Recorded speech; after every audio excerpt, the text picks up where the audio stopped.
Audio Jungle.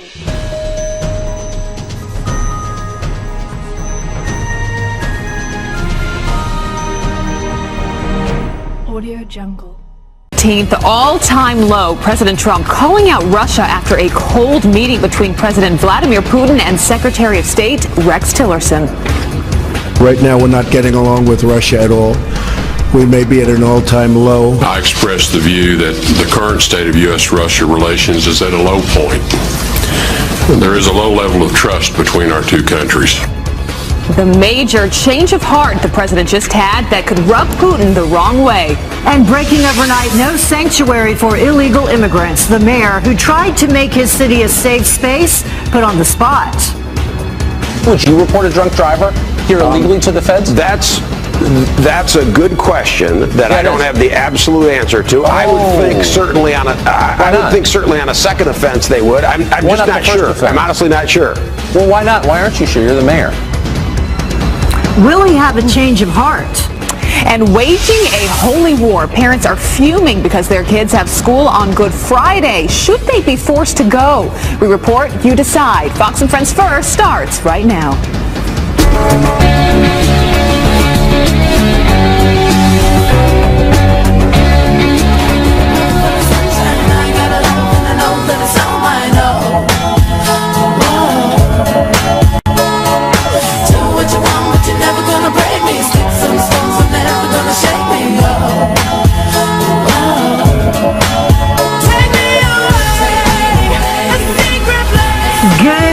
To you, you're watching Fox and Friends First on this Thursday morning, a live shot from the streets of New York City for you right there. Thank you so much for joining us. I'm Heather Childers. Good morning. I'm Abby Husband. Thanks for starting your Thursday with us. And this is where we begin. President Trump taking a sharper tone on Russia's role in Syria, warning that relations with the U.S. is at an all-time low. Secretary of State Rex Tillerson leaving Moscow overnight after a surprise face-to-face meeting with Vladimir Putin. Griff Jenkins is live for us in D.C. with brand new details on the tense conversation. Griff, good morning. Good morning, Griff. Heather and Abby, good morning. At a joint news conference with NATO Secretary General, President Trump assailed U.S.-Russian relations, saying we are at an all-time low. Right now, we're not getting along with Russia at all. We may be at an all-time low in terms of relationship with Russia. This is built for a long period of time, but we're going to see what happens. I would love to be able to get along with everybody. Right now, the world is a mess, but I think by the time we finish, I think it's going to be a lot better place to live in. The comments are a stark departure from his campaign rhetoric about establishing better ties with Moscow. This comes in the wake of Syria's chemical weapons attack, and the president saying it's, quote, possible but unlikely that Russia had prior knowledge of the attack. I think it's certainly possible. I think it's probably unlikely. And I know they're doing investigations into that right now. I would like to think that they didn't know, but certainly they could have. They were there, so we'll find out. And earlier in the day, as top diplomat, Secretary of State Rex Tillerson met with President Putin in Moscow, striking a similar tone. I expressed the view that the current state of U.S.-Russia relations is at a low point. There is a low level of trust between our two countries. The world's two foremost nuclear powers cannot have this kind of relationship. It was the first meeting between Putin and any member of the Trump administration and comes as tensions were already strained over claims of Russia's meddling in last year's election. Tillerson also reiterating the administration's call for regime change, saying that the reign of the Assad family is coming to an end there, putting pressure on the relationship as Putin is among Syria's strongest allies. So it's fair to say that from all this we have learned that relations with Russia are headed, if not already, into a deep freeze. Guys?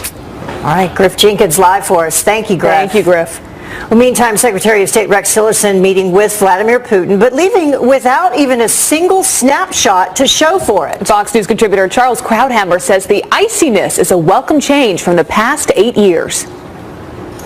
Unlike John Kerry, who would go around like a puppy dog, pretending everything was okay and the Russians were listening and they were going to act right, and he was going to provide an off-ramp for Ukraine so they could withdraw by saving face and all this idiocy. What we had was a stone-faced Tillerson who was grave and glum and said everything that was wrong, which is exactly the kind of realism you want. The message is simple. The message is to the Russians, the 8 years of the free lunch is over. You're not going to walk all over the West. You're not going to walk all over anywhere you want. You're going to meet resistance. The first strike was in Syria. In general, we are ready to resist you. And that encourages all our allies all over the world. And now to a Fox News alert. North Korea is intensifying tensions, teasing a big and important event planned for today. Dictator Kim Jong-un vowing to flex his nuclear muscles, vowing to set off another bomb on Saturday, celebrating the country's biggest holiday, Day of the Sun. This as a U.S. Navy warship inches closer to the communist country. As South Korean media reports, Pyongyang is being partially evacuated. China now warning North Korea to stand down or face U.S. military action. The stronger tone coming after recent talks with President Trump.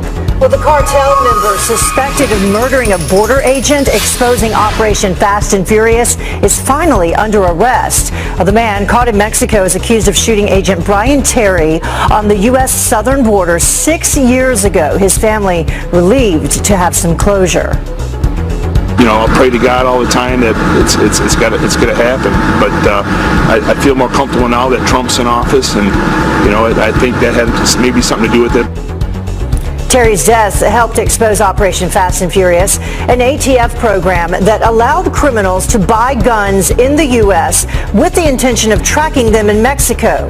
They lost track of nearly 2,000 guns, 2 of them found at Terry's murder scene. Well, authorities uncovering terror right here on American soil. The feds arresting 2 men accused of working for ISIS, even wanting to raise an ISIS flag on top of the White House. Joseph Jones and Edward Chimenti, both from Illinois, allegedly pledging their allegiance to the disgusting terror group online. The 2 handing over cell phones, telling agents that they thought would be used to set off bombs overseas. The passenger dragged off a United Airlines flight now taking legal action. Dr. David Dow's daughter and lawyers expected to hold a news conference in just a few hours in Chicago. His attorneys filing a petition to preserve all evidence from the plane. The Chicago city leaders also holding an emergency meeting today, demanding answers from the city's aviation commissioner.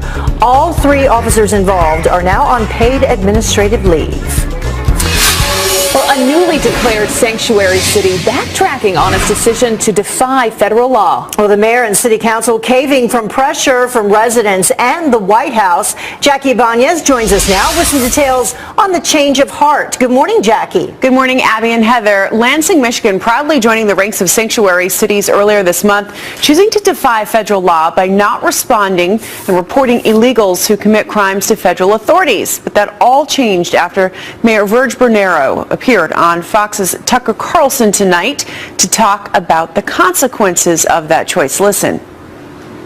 You're going to lose, as you know, because the Attorney General announced it, federal funding, which I know that you rely upon. For the I don't believe that for a minute. Because you I don't did believe this. that. Well, they are. Well, okay, you don't think it may happen, but they're telling you that it's going to happen. If they push it, they can probably get it done. And I'm telling you, I'm willing to fight them. Okay, well, apparently you are. Now, more than a week later, and after mounting pressure from the public, the Lansing City Council voting 5-2 in favor of rescinding that order. Mayor Bernero once again joining Tucker last night with a change of heart. It seems like your city council didn't agree. Why didn't they see the brilliance of your plan? Oh, now come on now, Tucker. I said nothing like that. But I must say, I heard from a lot of your fans after I came on, and you do have a great fan base. I think it's wonderful. Look, what we're seeing is democracy in action, Tucker, and this discussion is part of it. I think we should have more conversations where we shed light and not heat.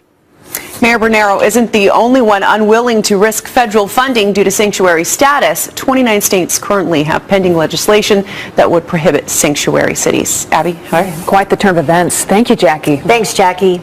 Well, let's go to California now, where they're not backing down, refusing to lift the travel ban for state-funded employees to North Carolina. The Attorney General slamming the revised controversial bathroom bill as not good enough. The altered version leaving state lawmakers in charge of the public restroom policy, but local governments wouldn't be allowed to pass non-discrimination ordinances. Well, the city of St. Louis slamming the NFL with a massive $1 billion lawsuit over moving the Rams to Los Angeles. The league accused of ignoring its own rules, skipping protections designed to keep NFL teams in their hometowns. St. Louis demanding damages for the profits and jobs lost in the relocation. The move to LA sparking plenty of controversy with fans burning jerseys in protest. The NFL slamming the lawsuit as bogus. Well, the time now is 8 minutes after the top of the hour. Panic on the platform. The terrifying moment that a child slips through the gap between the train and the tracks. And the urgent warning now for parents everywhere. And a college professor calls for President Trump to be hanged in an unhinged diatribe, but managed to still keep his job. The brand new investigation that is now underway. And no shirts, no problem. The brand new Victoria's Secret ad. Have you seen this? Well, everyone is feeling ready for the summer season because of it. Ooh, hot, hot, hot. I need hot stuff. I want some hot stuff. I need hot stuff.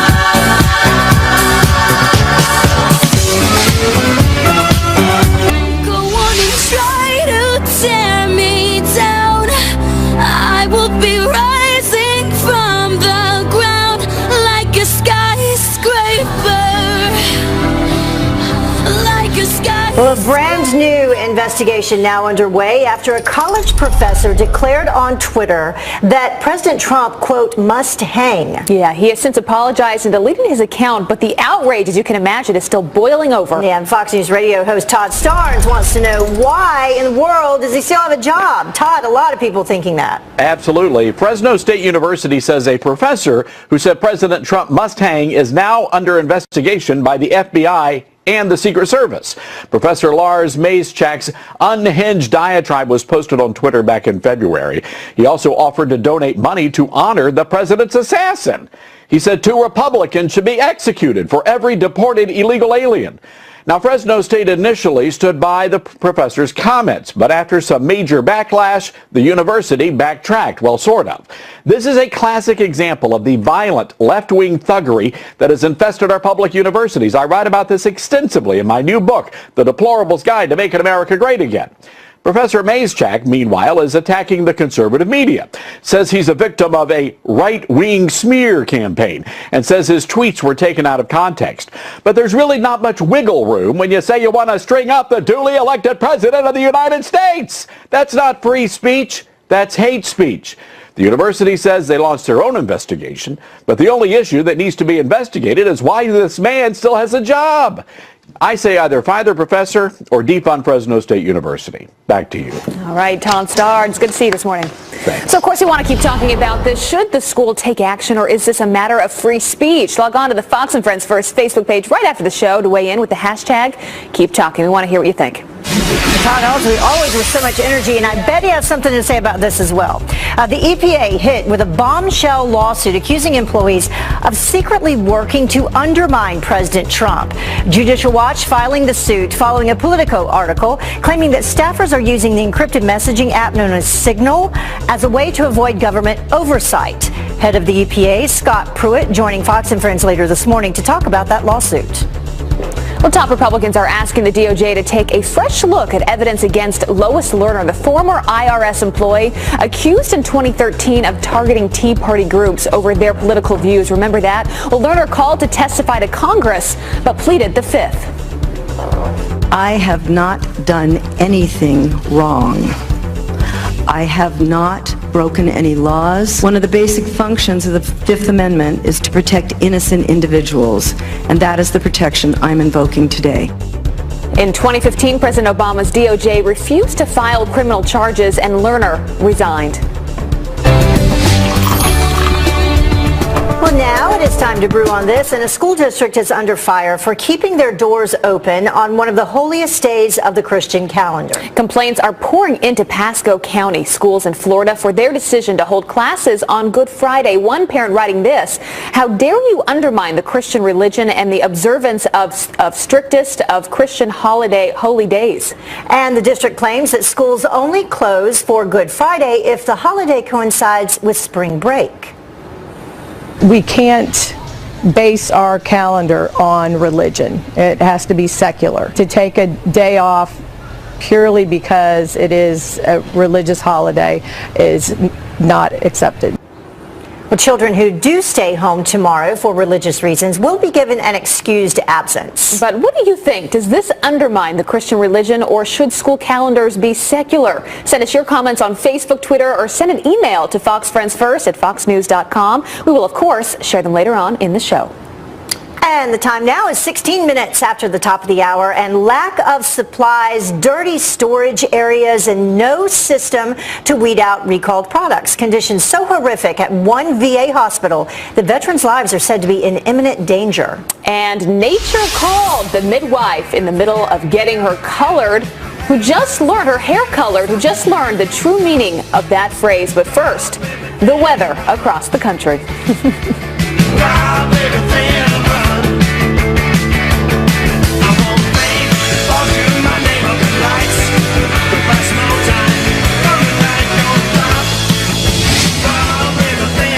Switch, your garbage disposal just might shoot out metal. That's right. Lauren Simonetti from our sister network, Fox Business, here with a new recall to tell us about. Lauren? Good morning. 146,000 garbage disposals recalled for metal pieces that can break off and come flying out. This has happened 22 times. Fortunately, no injuries. The brands include KitchenAid, Frigidaire, and Kenmore, and they were all imported by Anaheim Manufacturing. Now, if you are affected here, contact the manufacturer. You can get a free replacement. Well, United's apology tour for the passenger dragged off the plane earlier this week, it continues. The airline now giving all 70 passengers on that flight their money back. Also, United says it will no longer have police remove passengers from full flights. Amazon out with a new way for parents to track what your kids are doing online. It's called Parent Dashboard, and the service is free. It gives mom and dad a daily report on the videos their kids are watching, the books they're reading, and the apps they're playing on Amazon's Kids app, which is called Free Time. And check this out. A robot. It looks like a really big white food cart on wheels. It's delivering food to customers in San Francisco. The company behind this is called Marble, and it's teamed up with Yelp to use the bots to deliver food. They're actually accompanied by a human being for now. But when they show up, the customer has to type in a code, take out their own food, and then you have to decide whether you're going to give the robot a tip. Back to you. Yeah, I say no to that one. Well, they can walk or they can talk, but apparently babies are racially biased. A new study shows infants as young as 6 months old favor members of their own race. Researchers finding babies associate happy music with people who look like them and sad music for members of another race. Well, this challenges the popular belief that race-based bias begins during the preschool years. Here's a question for you. Could a puppy be as healthy for your baby as vitamins? Well, some researchers apparently think so. This is your folic acid, and this is your prenatal vitamin. You serious about this? I can't do it. I got it. It's going. I can't swallow it. Well, a study from the University of Alberta found babies are healthier when they grow up around dogs, even while the mother is pregnant. The study shows that babies with pets in the house have much healthier stomach bacteria than those who don't. I think all people are healthier with a dog around. So now you know. Well, speaking of babies, I love the story. A midwife thought that she would have a relaxing day at the salon, but one baby had some other plans. Yeah, the woman in Kentucky is taking her job very seriously, cutting her hair appointments short, no time to even take the foil out of her hair, rushing to the hospital to help the expectant mother deliver her baby.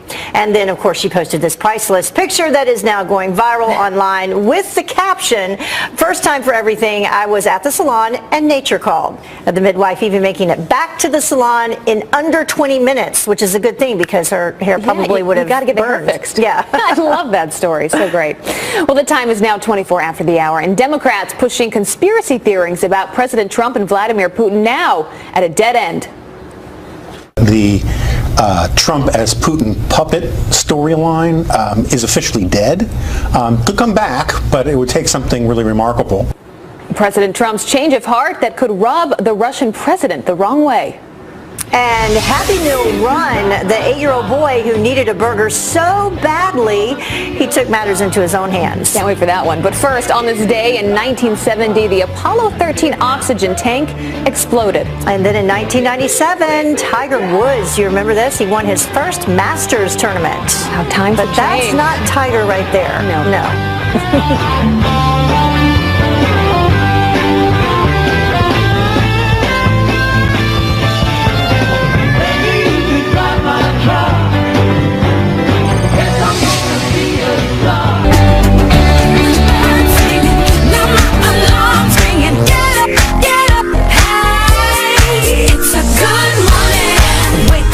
A brand new day. This morning, stepping on my way. Good morning. It is time to get out of bed. It is Thursday, one day closer to Friday and to the weekend. You are watching Fox and Friends First on this Thursday. I'm Abby Huntsman. And I'm Heather Childers. Thank you so much, as always, for waking up with us. It is half past the top of the hour. And we begin with President Trump clashing with the Kremlin, warning the relationship with Russia is at an all-time low. Secretary of State Rex Tillerson leaving Moscow overnight after a surprise face-to-face meeting with Vladimir Putin. Griff Jenkins is live for us in D.C. with some brand new details on the heated conversation. Good morning, Griff. Hey, Griff. Good morning. Heated it is at a joint news conference with NATO Secretary General. President Trump assailed U.S.-Russian relations, saying we're at an all-time low. Right now, we're not getting along with Russia at all. We may be at an all-time low in terms of relationship with Russia. This is built for a long period of time, but we're going to see what happens. I would love to be able to get along with everybody. Right now, the world is a mess, but I think by the time we finish, I think it's going to be a lot better place to live in. The comments are a stark departure from his campaign rhetoric about establishing better ties with Russia. This comes in the wake of Syria's chemical weapons attack and the president's retaliation. He calls Assad a butcher. When you get into the gases, especially that form, it's vicious and violent. And everybody in this room saw babies dying, fathers holding children in their arms that were dead children. There can't be a worse sight, and it shouldn't be allowed. That's a butcher. I have absolutely no doubt we did the right thing. Trump also changing his tune on NATO from his campaign days when he repeatedly said it was, quote, obsolete. Now he's very much favoring the relationship. NATO's Secretary General Jens Stoltenberg agrees. We agree that NATO is a bedrock of security both for Europe and for the United States. 2 world wars and a Cold War have taught us all that peace in Europe is not only important for Europeans, but is also important for the prosperity and the security of North America. And earlier in the day, as you mentioned, Secretary of State Rex Tillerson met with President Putin in Moscow. It was the first meeting between Putin and any member of the Trump administration. Tillerson reiterating the administration's call for regime change, saying that the reign of the Assad family is coming to an end, putting pressure on the relationship as Putin is among Syria's strongest allies.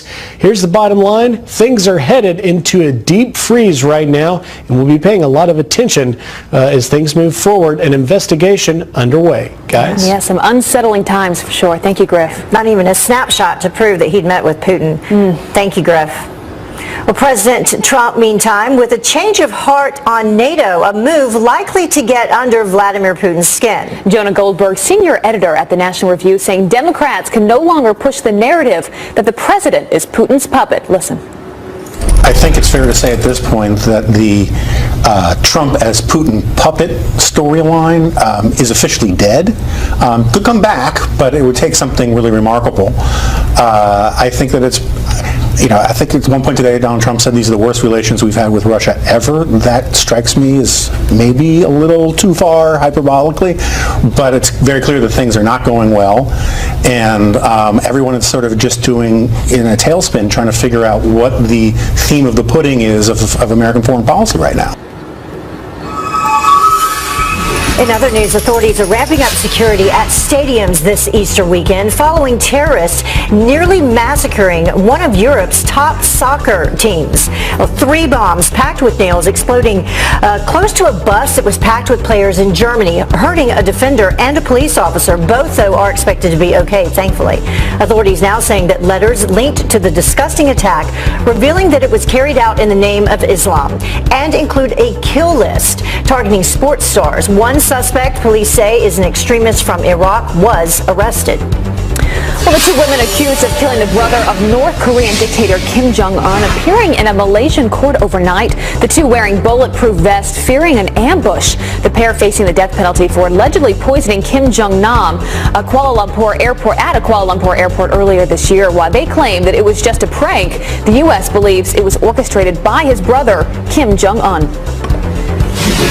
Well, lack of supplies, dirty storage areas, and no system to weed out recalled products. A VA watchdog group releasing a scathing report about a hospital in D.C. describing conditions so terrible that veterans' lives are said to be in imminent danger. Annie Yu from WTTG is live for us from Washington, D.C. with the details of this horrific report. Good morning, Annie. Hey, good morning to you, Abby and Heather. That's right.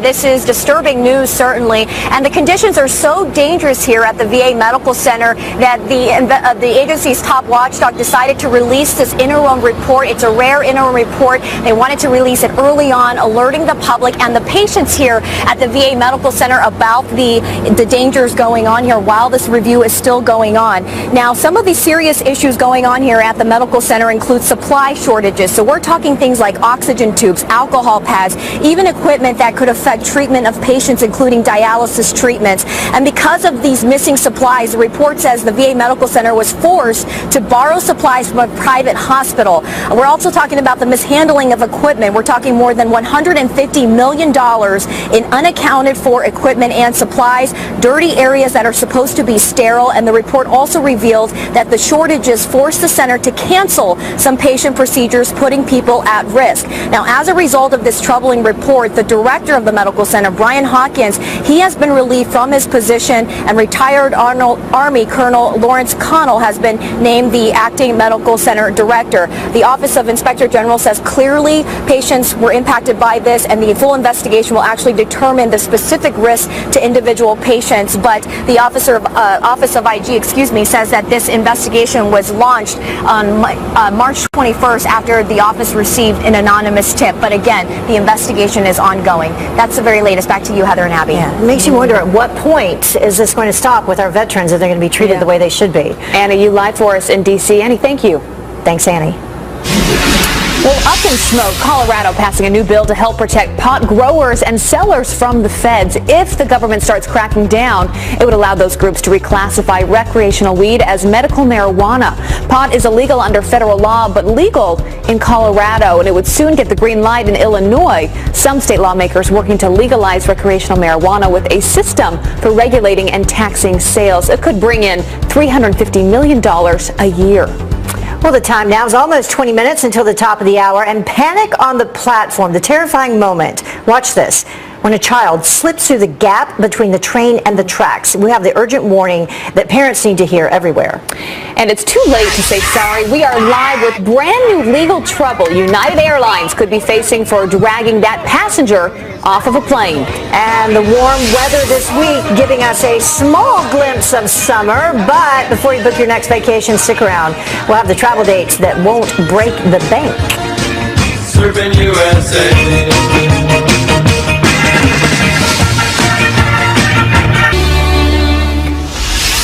Welcome back to Fox friends first. A passenger dragged off this United Airlines flight. You've probably seen this video by now. Well, that passenger is taking some legal action. Yeah, Dr. David Dow's daughter and lawyers expected to address the horrifying video in just a few hours. WFLD's Anita Padilla joins us live in Chicago outside where that press conference will happen a little later today. Good morning. Good morning, Heather and Abby. I'll tell you what, there is so much to talk about when it comes to this case. Today, the lawyer representing Dr. David Dow will be joined by Dr. David Dow's family. And we don't know exactly what they're going to talk about, but we can expect them to talk about possibly his medical condition and certainly that emergency filing that they put out yesterday because they want to preserve those very important records from that flight. They're actually looking for the cockpit recordings, the passenger list, even the personnel files of those aviation officers that were on board that you saw on that videotape. Speaking of that videotape, remember earlier this week, one of those aviation officers was placed on leave. Well, now the other two that you see in that video have also been placed on leave. And the alderman here in Chicago wants some answers from the aviation department. United's CEO initially defended the actions of those officers and the employees. Now he's done a complete 180, apologizing, even refunding the money from to all of those passengers who had to witness this entire ordeal.